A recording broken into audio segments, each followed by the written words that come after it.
12 News at 10 with Mark Curtis and Caribe Divine starts now. Good evening. We begin tonight with new developments in a controversy within a West Valley school district.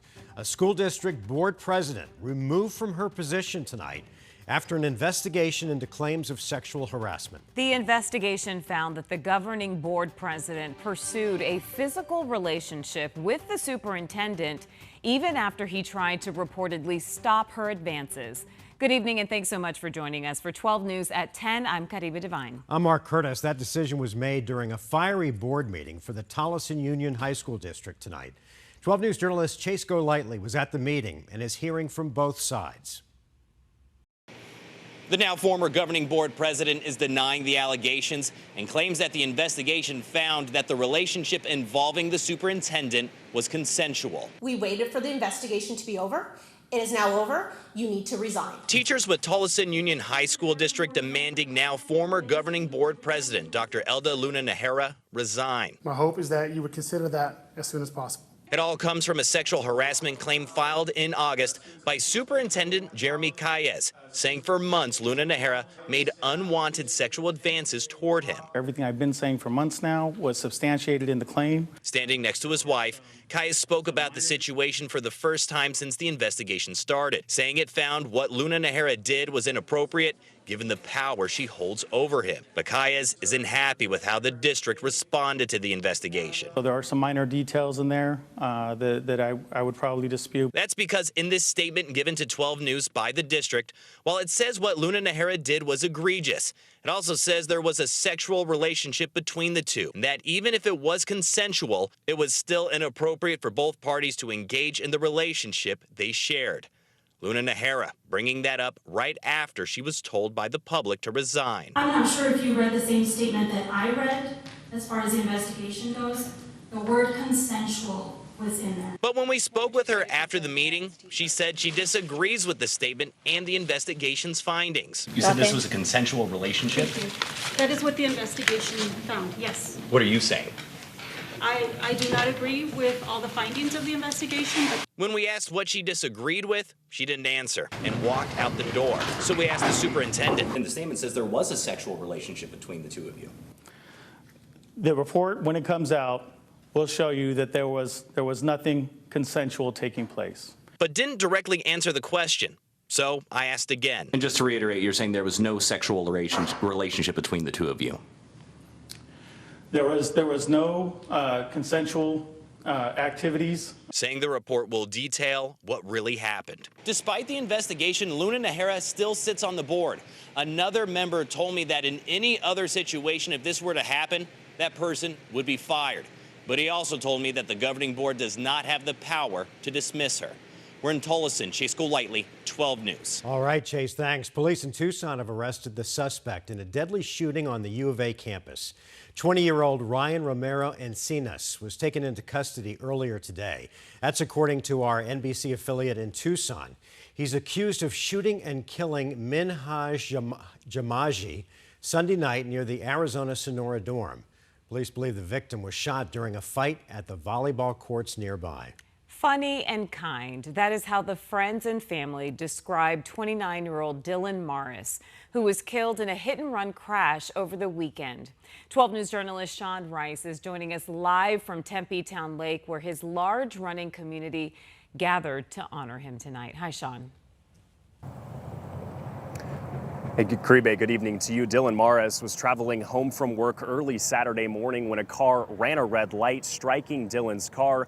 Both Phoenix police and fire pronounced him dead on scene. But tonight, Dylan's friends and family gathered here at Tempe Town Lake tonight. They tell me there's no better way to honor him than gathering exactly where he would want to be, running 3 miles along Tempe Town Lake with the Scottsdale Run Club. Under the glow of an Arizona sunset, the running community gathered to honor the life of Dylan Morris. Dylan loved each and every one that he came into contact with, and he would be so excited to see everybody here tonight. His mom addressing a crowd of dozens, the people he would run with every week. I promise you he wishes he could be here to run this with you guys tonight. Thank you so much. Please say prayers for him. A memorial with flowers and pictures now lies at his final resting spot. Phoenix police say 24-year-old Travis Smith ran a red light at the intersection of 16th Street and Camelback Saturday morning and collided with Dylan's car. Police say Smith then ran from the scene on foot. I was screaming, I was crying, it was something you've never prepared to hear. The following day, Smith turned himself in and is now facing charges including reckless manslaughter. I really thought that the guy turning himself in would make everything better, but it really didn't. The avid runner in preparation for a marathon, using his weekly runs with friends as fuel to accomplish it. He had all these ambitions and all these things he wanted to do, and it was just taken away from him in the blink of an eye. And, you know, it really has to remind us that life is precious and you should never take anyone for granted. And although he's no longer here, his memory will live forever with those who knew him. If I could tell him right now, I'd tell him that I loved him, and I would tell him that I'm proud of him and that I missed him and that I hope he's okay. Now, Travis Smith will be back in a Maricopa County courtroom this upcoming Friday. He's currently being held in jail on a $150,000 cash-only bond. Now, Dylan's family has set up a GoFundMe account to help pay for some of those funeral expenses. We will provide that link right now on our article at 12news.com. Live tonight in Tempe, Sean Rice, 12 News. Sean, thanks. Well, it's unbelievable that we're in late September and we're dealing with 113 degrees. Today was just day one of a string of weather impact alert days. Meteorologist Crystal Long is here with your weather impact forecast. And Crystal, this heat, unfortunately, isn't going anywhere anytime soon. No, it's like September going into July. It makes absolutely no sense. It is unheard of. So, okay, it is 10:08 p.m. Just 45 minutes ago, we fell out of the triple digits. Just 45 minutes ago. We're now reading 98 on the thermometer at Phoenix Sky Harbor. By the way, that's your typical high temperature this time of year. And we're just finally reaching it here as the degrees drop off since the sun set at 6:20. My goodness, takes a lot of work to cool the jets from today.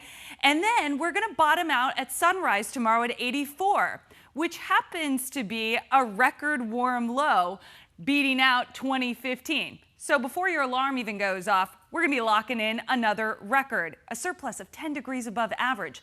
Then here comes another record tomorrow afternoon at 111. So no wonder we still have this excessive heat warning and 12 News weather impact alert going straight through tomorrow and straight through your weekend as we continue to break those records. Crystal, thanks. Looking at tomorrow, a battle over a blood sample is making its way to Arizona's highest court. It's all tied to an appeal from the suspect in the high-profile murder of Allison Feldman, a Scottsdale woman killed in her own home almost a decade ago. In 2018, Scottsdale police arrested Ian Mitchum using DNA evidence. However, Mitchum's attorneys argued that police wrongly used his blood sample from a different case, a sample that should have been destroyed years earlier. There have been back and forth rulings and appeals on the case. Most recently, a court ruled that the evidence could be used. In response, Mitchum's defense team is taking the issue now to the state Supreme Court. 12 News will continue to track the arguments and the latest developments in the coming days and weeks. Also happening tomorrow, a suspect charged in multiple teen violence incidents in the East Valley is set to be sentenced for aggravated assault after pleading guilty last month. 19-year-old Gage Garrison was one of several suspects involved in an assault on a teen at a parking garage near Vaughn Avenue back in December of 2022. He was also involved in a group assault at a party that same month. Police say that brass knuckles were used in that attack. The state alleges that Garrison is also linked to the so-called Gilbert Goons, who were tied to several other teen violence investigations. Making news in Decision 2024 tonight, the two candidates running for Maricopa County Sheriff squared off in their second debate. The next sheriff will inherit one of the largest jails in the country, along with court-ordered oversight of the department. 12 News journalist Gabriela Becerra is live for us in downtown Phoenix tonight. Gabby, what were the biggest issues out there? Well, Mark, the focus of this election continues to be which candidate is better equipped to take on a department that's under court-ordered federal monitoring. Both candidates continue to tout their past experience while discrediting their opponents. Democrat Tyler Camp and Republican Jerry Sheridan are opponents in the race to become the next Maricopa County Sheriff. But in their second debate, seem to agree on one issue. Both say they would prioritize and comply with court-ordered reforms and federal oversight, which a judge ordered after the Melendrez case when the department was found to be racially profiling and violating civil rights of Latinos. I have a laundry list of priorities, okay? This is at the top. Changes needed to be made at the sheriff's office. That was quite clear. The next sheriff will oversee one of the largest jails in the United States, dealing with record inmate deaths and low staffing. Both say their experience in law enforcement can help reverse those trends and lead the office on a more positive path. Camp worked in the Phoenix Police Department for more than 20 years. My number one objective is to provide safety and protection for the people of Maricopa County. Everything I do, every policy that I make must be viewed through the lens, will this make us safer? And Sheridan worked for the Maricopa County Sheriff's Office for nearly 40 years. During that time, I worked for 4 sheriffs. I watched them very closely, each one of them, and I saw what worked, and I also saw what didn't work. The records of both candidates are also clouding conversations. Sheridan is on the Arizona Brady list of law enforcement officials with credible allegations of wrongdoing as a result of his involvement with the Melendrez case. I am on the Brady list. I don't deny that, but I shouldn't be on the Brady list. Sheridan criticized Camp's involvement in a sexual harassment investigation during his time with the Phoenix Police. My colleague that was involved in this didn't sign off on this investigation, didn't pursue it, and that's why there was never any discipline associated with it.